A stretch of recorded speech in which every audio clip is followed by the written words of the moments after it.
Hello everyone and welcome to our new video where today we are going to check out the top 5 best mice for first-person shooter gaming in 2018. I made this list based on my personal opinion and I tried to list them based on their price, quality, durability and more. If you wanna find out the price and more information about these products, you can check out the links down in the description and the comment section below. Also, if you could win one of these mice, which one would it be? Leave your reply in the comment section below. Okay, so let's get started with the video. At number 5 we have the Logitech G402. Logitech has had a long and enviable history in the gaming mouse market and has proven itself to be one of the best manufacturers in the market by providing quality and nothing less. The G402 is special in the sense that its sensor can track upwards of 420 inches per second. If you stop and think about this, you will realize what this mouse is capable of doing. The G402 Hyperion Fury may look simple at its first glance, but under the hood it delivers great performance.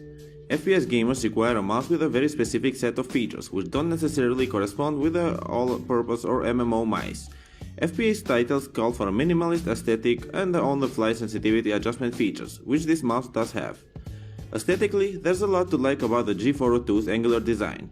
It's a mix of jutting plastic and rubber padding that feels downright wonderful to use. The mouse is long and low to the ground, letting a player's hand rest easily across the whole device.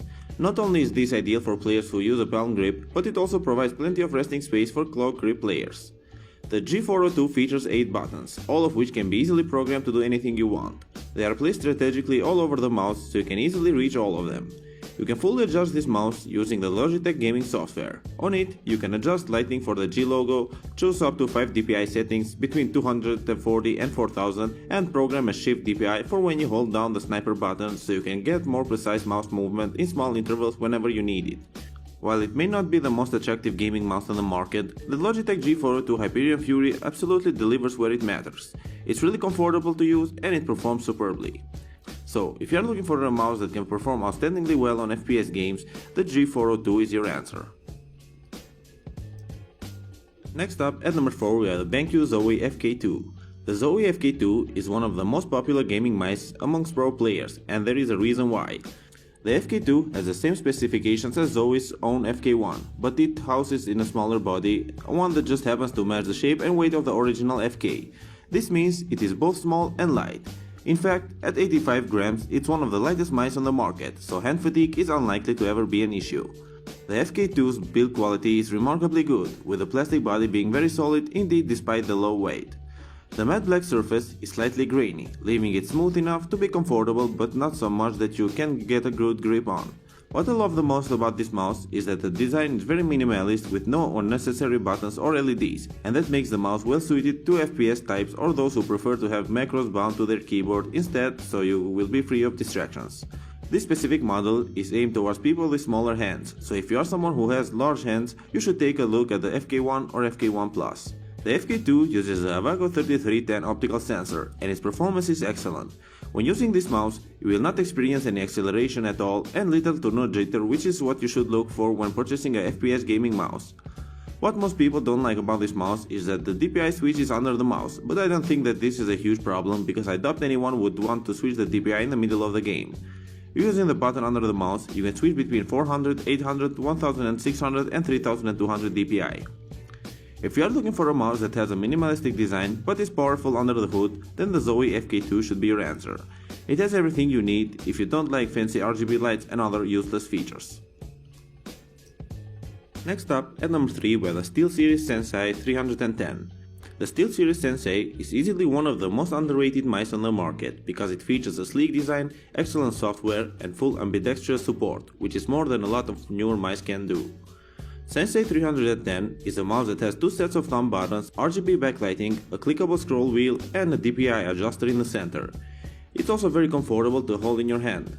The thumb buttons themselves are compact and easy to differentiate, while the silicone grip beneath each one helps keep your fingers comfortable and in the proper place. The Sensei 310 runs on the SteelSeries Engine 3 software, which is one of the best and easiest programs out there for controlling gaming peripherals. Using the engine, you can reprogram buttons, create individual game profiles, adjust the DPI, control the RGB lighting and more.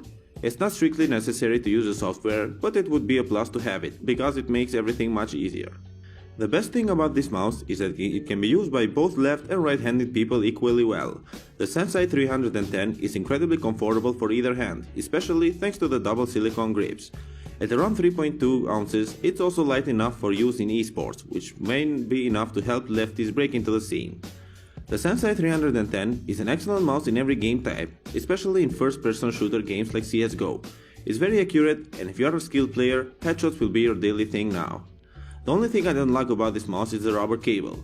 I personally hate rubber cables on gaming mice, because they tend to get tangled a lot when the mouse is new, but this shouldn't be a huge problem for you. Overall, it's a nice mouse with a lot of features you can take advantage of, and I would definitely recommend it to you. Moving on, at number 2 we have the Razer DeathAdder Elite. This all-purpose gaming mouse retains the sleek, ergonomic design and RGB lighting of its predecessors while adding 2 small buttons beneath an improved scroll wheel. This model is significantly better than the mouse that inspired it, and is still a comfortable, easy-to-use option for stay-at-home adventurers. Instead of 5, there are 7 buttons on the DeathAdder model. There is the left button, a right button, a clickable scroll wheel, 2 thumb buttons and 2 buttons just beneath the scroll wheel. The 2 buttons on the face of this mouse are new. They're comfortable and particularly useful if you want to adjust the DPI and sensitivity on the fly.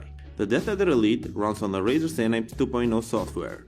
This easy-to-navigate interface lets you program buttons, create profiles, and link them with games. You can also alter the RGB lighting, calibrate the mouse for different surfaces, adjust the DPI, and mess with all sorts of other settings.